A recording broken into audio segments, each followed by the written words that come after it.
Allahu Akbar, Allahu Akbar. As we know from the last month's events, things that happened in Gaza, and things that happened around the world, the murder that took place in Canada against Muslims, things are not good for the Ummah. And as a community who live in the West, we must be aware of these things. Unfortunately, what usually happens is the guns fall silent and we forget about things and we become complacent. And when we become complacent, we actually do not realize that the enemies of Islam are not complacent. They are never complacent. They know exactly what they are doing. So I would suggest, brothers, that we cannot become complacent, not only with our worship, but we cannot become complacent with trying to avoid people noticing us and things like that. These are little things that creep into communities, and then slowly our youth try to become invisible, and our youth start to be embarrassed about being seen with their father. They start to be embarrassed about speaking their language. They start to be embarrassed about saying Salamu Alaikum in front of people. We know where we have got to in this life, but we have a responsibility to the next generation.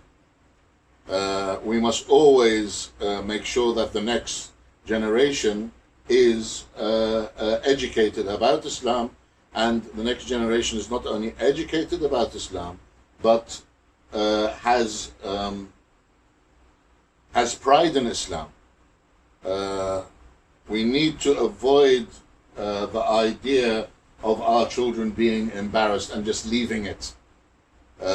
We have to sit with our children, we have to speak with our children, we have to explain to our children that the deen of Allah is Islam, and there is no word that is superior to the word of Allah subhanahu wa ta'ala. Another thing I would like to mention is interaction with political parties. Some of us follow the ruling that to interact with political parties and to participate in democratic elections is haram. That's fine. And there are others who follow the ruling that participation has to be done. So there are two schools of thought. I am not going to try and press my school of thought. I'm not even going to mention what I actually believe in. But if it has to be that you participate in an election by casting a vote, you should not cast a vote for somebody who is the enemy of Islam. You need to actually study the history of the people you are voting for.